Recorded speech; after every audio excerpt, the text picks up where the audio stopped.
ඉතින් දුවේ පුතේ අද අපි කරවල හොද්දක් හදාගන්නයි සූදානම් වෙන්නේ. ඉස්සර අපේ කාලේ දෙන්න දෙමහල්ලු හේන් වල වැඩට එහෙම ගිහිල්ලා එනවා. ඒ එනකොට ගොඩක් රෑ වෙනවා. ආපුනහම කියනවා අද අපි එකයි බතයි හදලා කමුයි කියලා.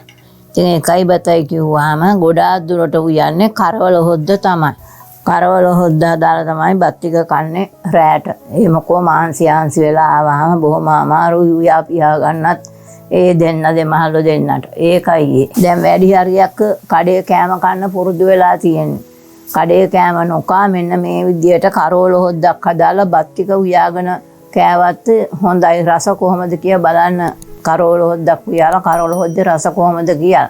අද මම මේ විදියට කරවල හොද්දක් උයන්න තමයි හදන්නේ. කරවල ගන්න ගියාම කරවල තෝර ගන්නකොට මේ වගේ ලස්සන කරවල කෑල්ලකින් කරවල අරගන්න. මේ සුදට ලස්සනට තියෙන කරවල රසයි අලුතයි කරවල වුණත් මේ හොඳට ගන්න ඕනේ. රතු පාට කළු පාට ඒ කරවල ගන්න එපා. මෙන්න මේ වගේ සුදට තියෙන කරවල ගන්න. මේ කරවල අමුයම් වුණා සුවඳයි.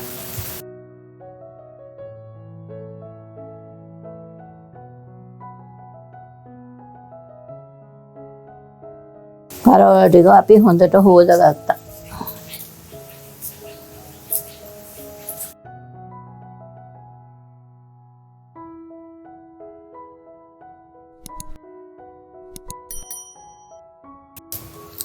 සුදු ලුණුයි කරපුංචායි එකතු කරගත්තා.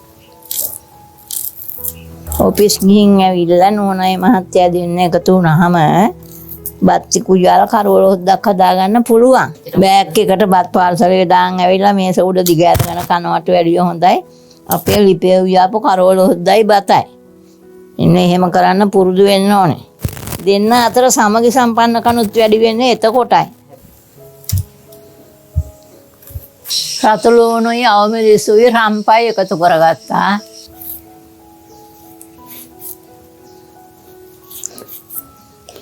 දක්කාලි දාන නිසා වැඩක් නැහැ. ගොරක කැල්ලක් දානවා කරවල උයනකොට. කරවල හොදි උයනකොට ලුණු වැඩි දාගන්න එපා. එමකෝ කරවල වලත් ලුණු ගතිය තියෙනවා. රස බලාලා වනේ ලුණු දාන්න.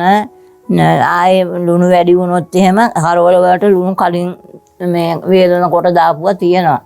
ඒවා හේදුනාට ටිකක් දාන්න. කරවල උයන්න කහ දැම්මා. මේ මිරිසුත් දානවා.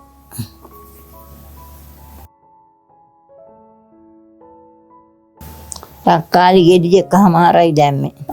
මිරිස් හන්දක් දැම්මා. පොල් බෑ භාගයක දිය කිරිමේ. මේ කිරෙන් තමයි කරවල ටික තැම්බෙන්න උයන්නේ. දැන් කරවල එක හරි. ලිපේ තියෙන.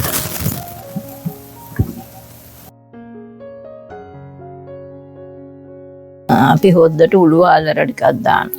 මේ උළුවාල් හොදලා වේලලා කබලේ දාලා බෙදලා තියෙන්නේ. එයින් ටිකක් අපි කරවල හොද්දට දාන්න.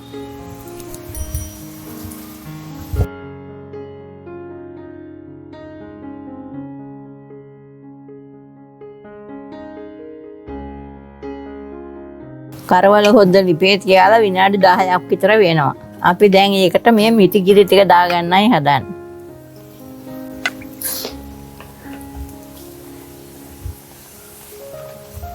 හොදි වැඩියෙන් ඕන නම් හොඳට පොල් ගාලා හොදි වැඩි වෙන්න කිරි හරි ගස්ස ගන්න.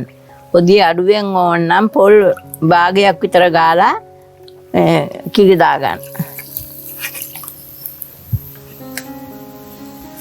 එකයි බතයි කනකොට හොද්ද තියෙන්න ඕනේ වැඩියෙන්.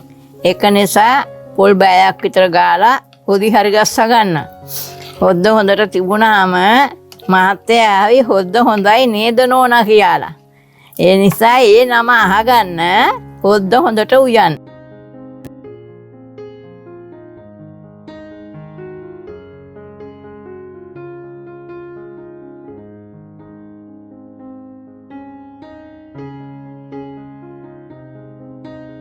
මිටිකිරි ටික දාලා දැන් විනාඩි 10ක් විතර වෙනවා. හොද්ද හොඳට නටුවයන් පස්සේ ලුණු රස බලන්න හොඳද කියලා. හොඳයි. එහෙනම් දැන් බා ගන්නයි තියෙන්නේ. හොදි හට්ටිය.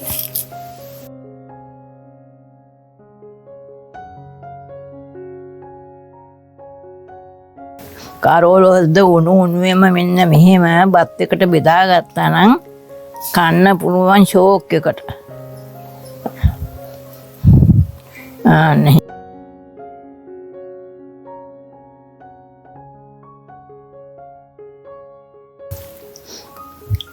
කොච්චි මොකට පුතේ මේ හොද්දට මේ විදියට කරවල හොද්දක් හදලා කාලා බලාලා එහි ඇති ගුණදොස් මාහට කියන්න. දූල පුතාට බුදු සරණයි දෙවි පිහි. ඕගොල්ලෝ කැමති කරවල වර්ගයක් අරගෙන හොද්ද හොඳට හදාලා මේ විදියට කාලා බලාලා ගුණදොස් මාහට කියන්න.